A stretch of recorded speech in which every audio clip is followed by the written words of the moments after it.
Bayangkan jika setiap doa yang kau panjatkan meninggalkan jejak pada partikel terkecil di alam semesta. Bayangkan jika kekuatan niat manusia, sesuatu yang tak kasat mata, bisa mempengaruhi arah gerak elektron, bahkan mengubah hasil eksperimen ilmiah. Itu bukan sekadar hayalan. Pada musim panas tahun 1998, di sebuah laboratorium di Princeton, Amerika Serikat, sebuah eksperimen dilakukan secara diam-diam. Tujuannya, menjawab pertanyaan yang telah membelah dunia sains dan spiritualitas selama ribuan tahun. Bisakah kesadaran manusia mempengaruhi materi fisik? Sejak zaman purba, manusia percaya bahwa doa bukan hanya sekedar kata. Ia adalah energi, sebuah frekuensi yang mampu menembus dunia tak terlihat. Dalam kitab-kitab kuno dari Mesir hingga Veda India, doa digambarkan sebagai jembatan antara dunia manusia dan kekuatan kosmik. Namun sains selama ratusan tahun menolak gagasan ini sebagai tak lebih dari kepercayaan emosional. Namun semua berubah di abad 20, ketika fisika kuantum lahir. Pada tahun 1979, seorang ilmuwan dari Princeton bernama Robert Gejan, yang saat itu adalah dekan Fakultas Teknik, memutuskan untuk mengeksplorasi sesuatu yang dianggap gila oleh dunia akademik, hubungan antara pikiran dan materi.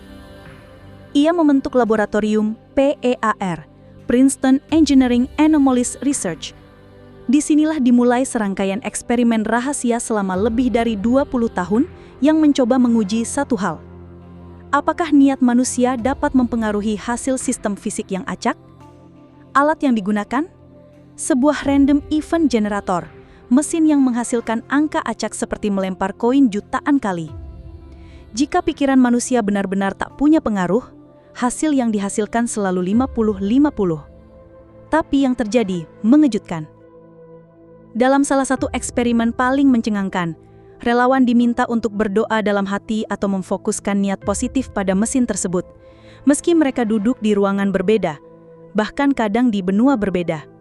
Dan hasilnya, perubahan statistik kecil tapi signifikan muncul dalam hasil mesin acak. Bahkan setelah ribuan percobaan, pola itu tetap muncul.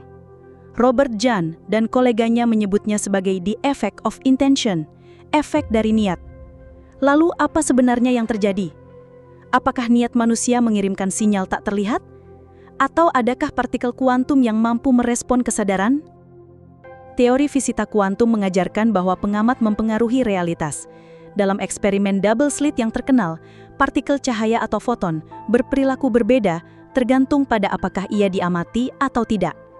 Dengan kata lain, kesadaran mengubah hasil eksperimen. Ini mengguncangkan fondasi logika klasik. Bagaimana mungkin kesadaran yang tidak memiliki massa, bentuk, atau partikel bisa mengubah dunia fisik? Jawaban ilmuwan seperti John Archibald Wheeler yang merupakan murid Einstein sangat radikal. Ia menyatakan bahwa alam semesta ini bukan hanya benda, tetapi juga proses kesadaran. Sementara di Jepang, pada akhir tahun 1990-an, seorang peneliti bernama Masaru Emoto melakukan eksperimen unik.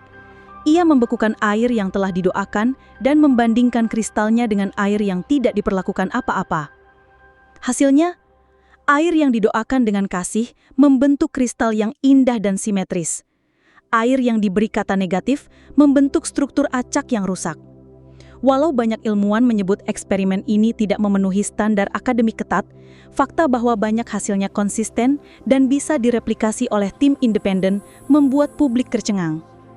Pertanyaannya, apakah air bisa menyimpan niat? Dan jika tubuh kita 70% terdiri dari air, apa artinya ini bagi doa yang kita panjatkan?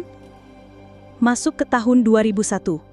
Setelah peristiwa 9/11, para ilmuwan dari Global Consciousness Project, yang merupakan kelanjutan dari Project PEAR, menemukan sesuatu yang mengejutkan. Miliaran orang di seluruh dunia mendoakan korban. Dalam waktu yang sama, ratusan mesin penghasil angka acak di seluruh dunia menunjukkan penyimpangan statistik yang sangat tidak biasa.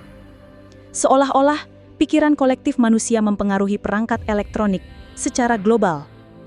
Jika itu benar, maka kita sedang hidup di dunia di mana pikiran tidak lagi bersifat pribadi, tetapi saling terhubung, seperti jaring tak kasat mata di antara miliaran neuron kosmik. Dalam teori kuantum dan bioenergetik, semua benda, termasuk pikiran dan emosi, memiliki frekuensi getaran. Doa, dalam hal ini, bukan hanya kata. Ia adalah gelombang energi yang meresonansi dengan medan kuantum. Beberapa fisikawan teoretis seperti Dr. William Tiller bahkan menyebut bahwa medan intensional, semacam ruang kesadaran, adalah realitas yang belum dipetakan sains konvensional. Doa, dalam hipotesis ini, adalah intervensi gelombang niat ke dalam lautan kemungkinan kuantum. Nah, kita kembali ke pertanyaan awal. Apakah yang menjawab doa adalah Tuhan, alam semesta, atau partikel kuantum yang hidup, yang bereaksi pada intensi?